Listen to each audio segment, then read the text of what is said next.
अब 30 साल में व्यक्ति के ऊपर इतना दबाव है, पोल्यूशन है, तो बाल तो झड़ेंगे सर।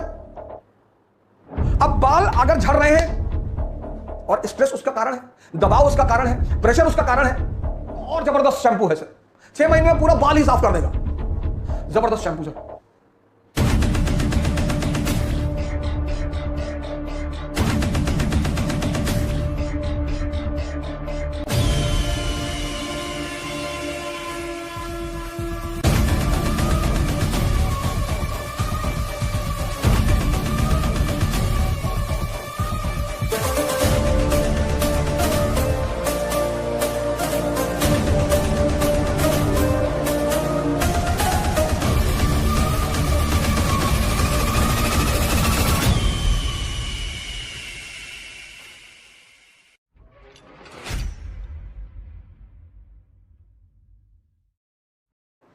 ये 3 चीज का नेक्सस है, 3 चीज, इनको अपनी बाजार बनानी है सर। हर चीज बेच रहे हैं सर। लिबरलाइजेशन से पहले हिंदुस्तान में एक क्रीम थी, फेयर एंड लवली, ये लड़कियों के लिए थी, ये लड़कियों के लिए थी, ये भी किसी का रंग नहीं बदल पाई। लिबरलाइजेशन से पहले फेयर एंड लवली। लिबरलाइजेशन के बाद एक और cream I, fair and handsome. Fair and handsome, और भाई साहब जो जो प्रचार करते हैं, शाहरुख खान साहब हमारे प्रचार करते हैं इसका, मर्दों वाली क्रीम। सर मर्दों की कोई क्रीम ही नहीं होती सर। हिंदुस्तान में मेल के लिए वर्ड है पुरुष। पुरुष शब्द आता है पौरुष से, पौरुष। पौरुष मींस पावर।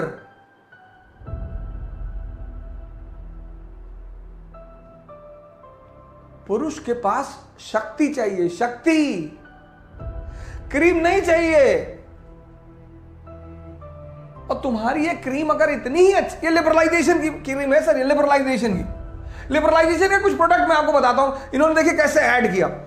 अब आज से 50 साल पहले शादी 20 साल पे हो जाती थी, 70 साल पहले 15 साल पे हो जाती थी, 80 साल पहले 10 पे ही हो जाती थी। अब जिसकी शादी 15 साल पे हुई और 20 साल पे उसका, 18 पे उसका बेटा पैदा हो गया, बच्चा पैदा हो गया, तो जब वो 30 का हुआ तो उसका बेटा 12 साल का है।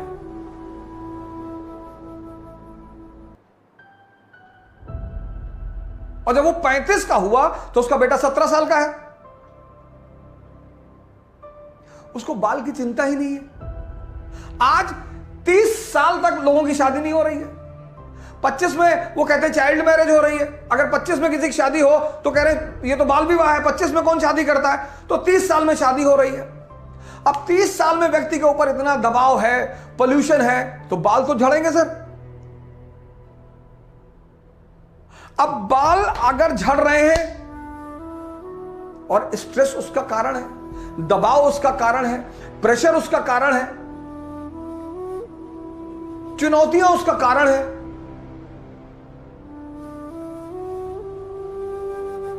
और आप स्टूडेंट हैं तो बाल छोटे छोटे करा लीजिए, मशीन ले लीजिए, छोटे कर लीजिए, 0 पे कैप लगाइए। लेकिन अब सुंदरता का पैमाना ही बाल है, तो अब इन्होंने एक नया ऑयल दिया बाजार में। आप चेक करिएगा इस ऑयल के बारे में, न्यूज़ेन। इस ऑयल का नाम है न्यूज़ेन, NUEZEN। आज डालिएगा इस प्रोग्राम के बाद ये न्यूज़ेन शब्द डालिएगा गूगल में, न्यूज़ेन ऑयल। इनका प्रचार पढ़ेंगे आप रात भर हंसेंगे। इन्होंने जानते प्रचार में क्या लिखा है कि बालों में तेल लगाने के बाद अपने हाथ को कायदे से धुल ले, क्योंकि संभावना यह है कि बाल आपकी हथेलियों पर भी निकल आएंगे। ये लीजिए साहब, ये है पूंजीवाद। ये एक और एग्जांपल मैं आपको दे रहा हूं पूंजीवाद का, कैसे ये अपने प्रोडक्टों को बेचते हैं सर। एक्स और डियो और परफ्यूम, अब ये दिखा रहे हैं कि एक नया लड़का है, फर्स्ट ईयर का लड़का, फर्स्ट ईयर का, ये इसी एज ग्रुप को टारगेट करते हैं, फर्स्ट ईयर का लड़का। वो कॉलेज गया पहले दिन, लड़कियां बात नहीं कर रही, फिर वो लौट के आया, उसने एक्स लगाया डीओ, और जब वो निकला बाहर, परियां गिर रही आसमान से। एक हमारे दोस्त हैं, उन्होंने पूरा लगा लिया डिब्बा, उनकी बीवी बहुत गाली दिया उनको कि पागल हो गया, हमसे आगे कहे कि यार ये सब फर्जी का ऐड आता, हमारी बीवी हमको गाली दे रही थी। अरे मैंने कहा तुमको अब समझ में आया? वो एक ऐड देते हैं, I am a Complan boy, Complan, लड़का तो कहता है I am a Complan boy. वही लड़का बाथरूम में जा रहा है, छिपकली देख लिया, लिजर्ड, चिल्ला रहा है मम्मा। ये तो मैंने बड़े छोटे छोटे एग्जाम्पल दिए, आप सब इन एग्जाम्पलों को जानते होंगे। 2-3 शैंपू इतने बिके बाजार में, हेड एंड शोल्डर, ज्यादा कई बार लगा लेंगे हेड एंड शोल्डर, सारे, बड़ा प्यारा नाम है हेड एंड शोल्डर, सारे बाल सर से गिरकर शोल्डर पे आ जाएंगे, आपको दिखाई पड़ेंगे 25-30 बाल गिरे हुए। एक शैंपू आया क्लिनिक ऑल क्लियर, वो तो और जबरदस्त शैंपू है सर, 6 महीने में पूरा बाल ही साफ कर देगा, क्लिनिक ऑल क्लियर। कोई जब बाल रहेंगे नहीं तो डैंड्रफ की प्रॉब्लम कहां से होगी? जबरदस्त शैंपू सर, कंटिन्यूअस 6 महीना कोई लगा ले, खत्म, बाल रहने की संभावना ही नहीं।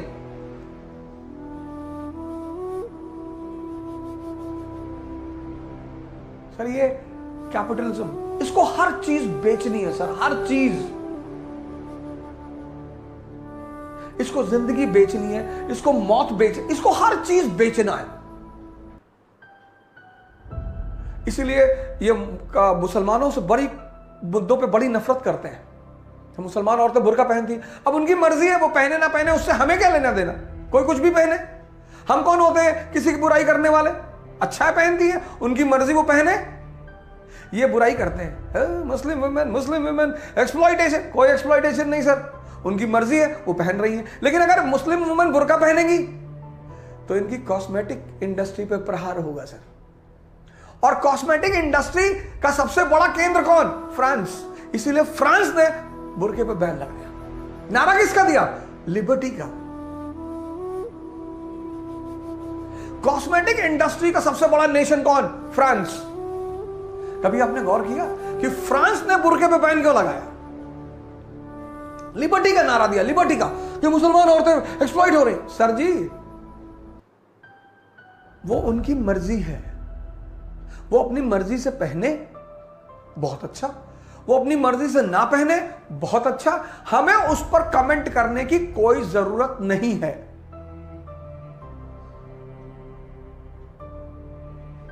देखिए सर, इन एक्सेस पूरी विचारधारा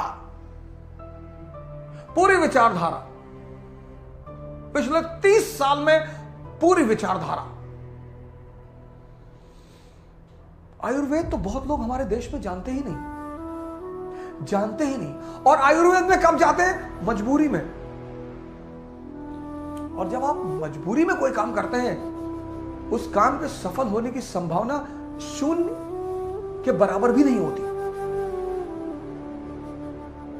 प्राणायाम मानते ही नहीं लोग, और प्राणायाम करने के लिए शांत मन चाहिए।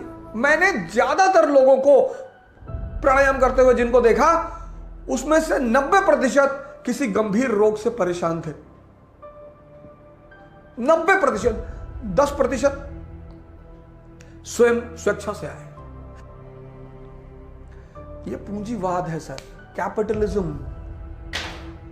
इस पूंजीवाद ने अपने बेटे का सहारा लिया, साइकोलॉजी, मनोविज्ञान, और इसको पता है कि बचपन से तुम जो सीड डाल दोगे, तो बचपन कहां? स्कूल।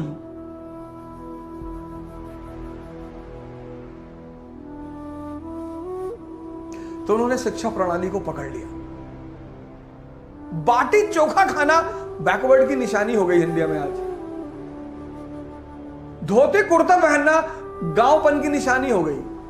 आप धोती कुर्ता पहन के किसी बड़े अच्छे इंग्लिश प्राइवेट स्कूल में चले, पेरेंट टीचर मीटिंग में, सब आपको देखने लगेंगे।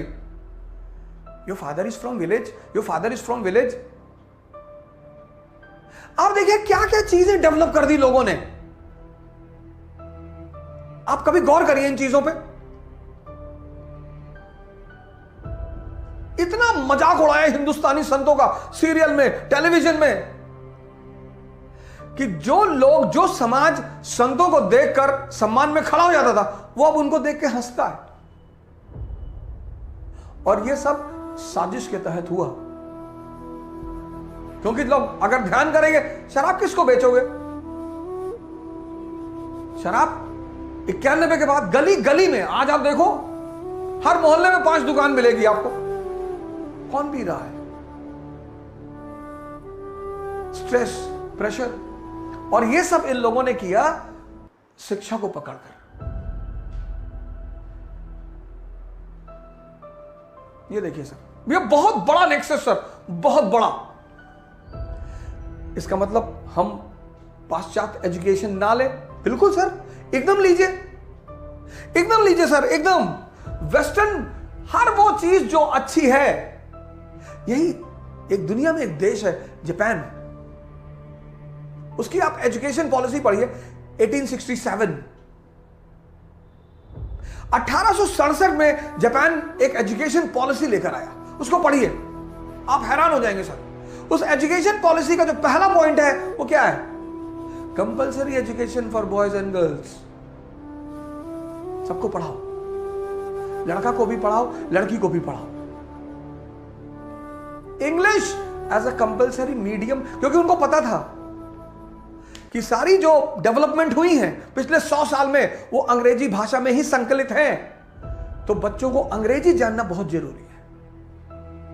हम क्या करते हैं? हम एक एक्सट्रीम पे रहते हैं हिंदुस्तानी ज्यादातर, या तो हम पूरा पाश्चात्य में चले जाएंगे या हम पूरा पूर्व में चले जाएंगे। नहीं सर, हमें इस वेस्ट और ईस्ट का एक बड़ा अच्छा एडजस्टमेंट करना है जापान की तरह।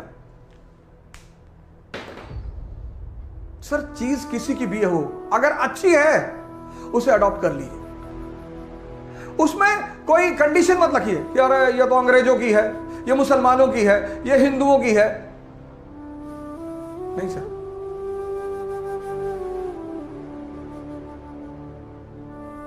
बिल्कुल नहीं।